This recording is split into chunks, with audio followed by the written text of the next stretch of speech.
दोस्तों नमस्कार, मैं हूं संजीत कुमार और आपने देखना शुरू कर दिया है ज्ञान असली जॉब न्यूज। दोस्तों बहुत सारे साथियों ने हमारा कमेंट किया, बच्चों ने कमेंट किया कि सर बिहार विद्यालय सहायक परिचारी वैकेंसी का क्या अपडेट है। बच्चों मैं आपको बता देता हूं कि ये दिसंबर, अभी नवंबर चल रहा है, सरकार का गठन होगा, उसके बाद दिसंबर में जो है इसमें आ रही है वैकेंसी। यही एक ऐसी वैकेंसी है दोस्तों, जी हाँ, यही एक ऐसी वैकेंसी है जो सबसे ज़्यादा प्रतीक्षा करवा रहा है बच्चों को। नहीं तो इसके सिवा जितना भी आया सब चला गया, बहुत सारे जगह तो योगदान भी कर लिए, और ये इसके पीछे का कई कारण रहा जिसके वजह से ये वैकेंसी जो है ना वो डिले हो गया।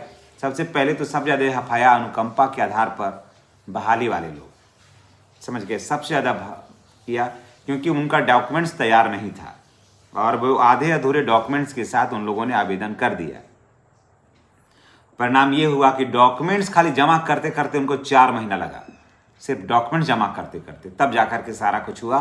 उसमें भी सरकार ने दरिया दिली दिखलाई, सरकार दरिया दिखलाई कि बहुत सारे चीज़ों को शिथिल कर दिया। उसके बाद उन लोगों की नियुक्ति हुई, समझ गए, उसके बाद उन लोगों का सिलेक्शन हुआ। तो चलिए हो गया तो काफ़ी अच्छी बात है, हम लोगों की शुभकामना उनके साथ है, कारण कि बहुत दिनों से वैकेंसी आ ही नहीं रही थी। वैकेंसी नहीं आने की वजह से उन लोगों को सिलेक्शन नहीं हो पा रहा था और ये लोग बहुत ज़रूरतमंद लोग थे जिनका सिलेक्शन होना अति आवश्यक था, कारण कि इनके अभिभावक का देहांत हो गया था। तो भाई कैसे नहीं होता सिलेक्शन, तो सिलेक्शन हो गया, चलिए अच्छी बात है। अब आइए फ्रेश बहाली पर। फ्रेश बहाली पर मैं आपको बता देता हूं कि इसमें 35% जो सीट है वो महिलाओं के लिए रिजर्व है। जी हाँ, 35% सीट है जो महिलाओं के लिए रिजर्व है। देर वैकेंसी आने से एक सबसे बड़ा फायदा ये हो गया कि वैकेंसी बढ़ गई, सीटें बढ़ गई, दुगनी हो गई सीटें। तो फायदा भी कर गया, देर हुआ लेकिन दुरुस्त हुआ, सीटें बढ़ गई। उसके बाद महिलाओं को 35% रिजर्वेशन हो गया इसमें।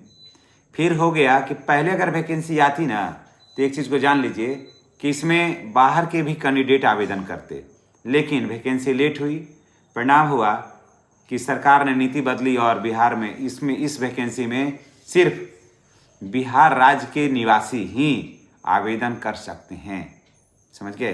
बिहार राज्य के निवासी अगर दूसरे जगह जाकर के पढ़े हैं तो वो आवेदन कर सकते हैं, लेकिन निवास स्थान उनका कहाँ होना चाहिए, बिहार होना चाहिए, तो वो आवेदन करेंगे सिर्फ बिहार राज्य के निवासी। तो ये 2 फायदा हो गया, है ना। अब देखिए, ये लंबे समय से चलने से आपको क्या करना है, अब आप जान लीजिए कि आपको, नहीं तो आपको का सिलेक्शन नहीं हो पाएगा। इस चीज़ को जान लीजिए कि आपको जाति, आय और आवासीय, जाति, आय और आवासीय एकदम अपडेट चाहिए, समझ गए, यानी कि साल भर के अंदर का चाहिए। पुराना लगा दीजिएगा तो नहीं होगा। इसलिए मैं फिर बार बार मैं कहता हूं कि इसमें जाति, आय और आवासीय एकदम करेंट होना चाहिए। एक दूसरी बात की, अगर आप जनरल हैं तो आपको EWS का लाभ लेने के लिए आपको जो है EWS का लाभ लेने के लिए EWS सर्टिफिकेट होना चाहिए, तो वो भी करेंट होना चाहिए। अगर आप OBC वगैरह में हैं तो आपको रिजर्वेशन का लाभ लेने के लिए NCL बनाना होगा और वो जल्द बनाइए, समझ गए।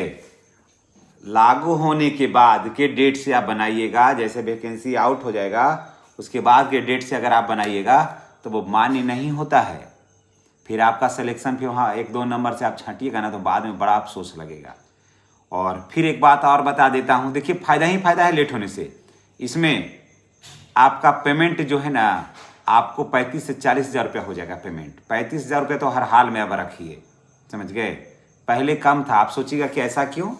बहुत सारे लोगों ने कमेंट किया कि आप क्या घर से दीजिएगा। मैं आपको बता देता हूँ कि कोई घर से नहीं देता है, लेकिन अब 8वां वेतन आयोग लागू हुआ है और ये राज्य सरकार के कर्मचारी हैं, पूर्ण रूप से सरकारी नौकरी है।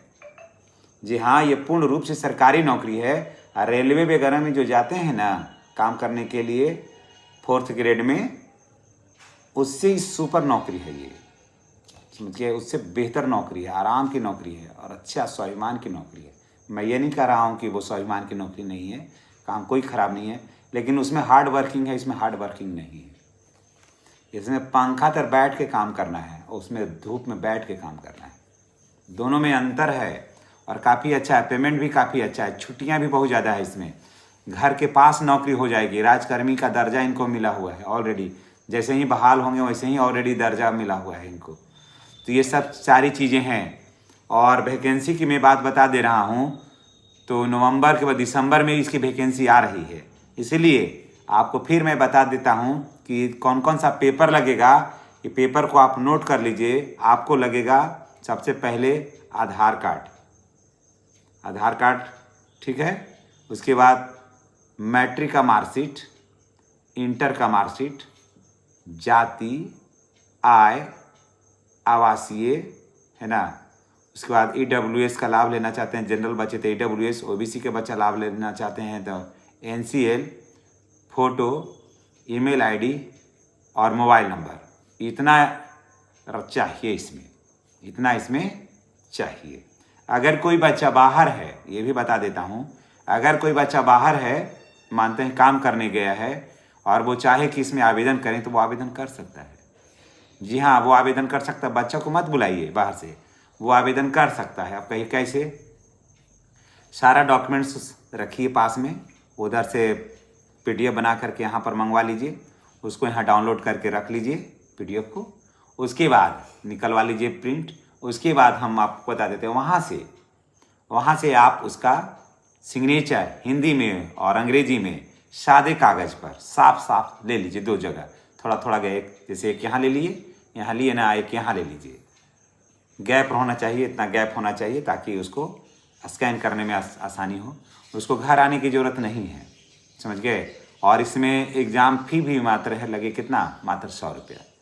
फिर दूसरी बात यह है कि इसमें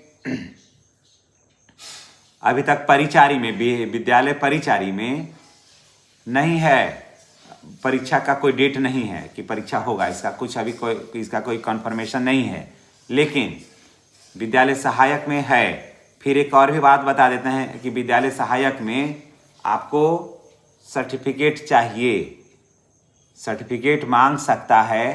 तो आप चाहे जहाँ से भी हों, प्राइवेट से या कोई भी गवर्नमेंट संस्थान से, आप जैसे वहाँ चलता है कौशल विकास वगैरह से, आप सर्टिफिकेट रखिए अपने पास, मान्य है, समझ गए, वो मान्य हो जाएगा। अगर उस समय डायरेक्ट मांग देगा, आपको नहीं उपलब्ध होगा तो क्या करिएगा। इसलिए सारी जानकारी देने के लिए मैं सोचा कि आप वेट करते हैं। बहुत सारे बच्चों ने कहा कि सर नया कोई अपडेट दीजिए, तो अपडेट यही है कि ये सारे कागज़ आप बनवा लीजिए और दिसंबर में आ रहा है इसकी वैकेंसी, उसकी तैयारी करिए। हम डिस्क्रिप्शन बॉक्स में किताब का लिंक दे रहे हैं, किताब को पढ़िए और जम के पढ़िए, समझ गए। समय बर्बाद नहीं करिए। चुनाव आते रहेंगे, चुनाव जाते रहेंगे, हमें आपको यहीं रहना है। नेता में जब आपस में बैर नहीं है तो हम आपस में बैर क्यों पाल रखें, है ना। और हो सकता है जिस नेता के लिए आप वोट कर रहे हैं वो नेता आपको पलटी मार दे।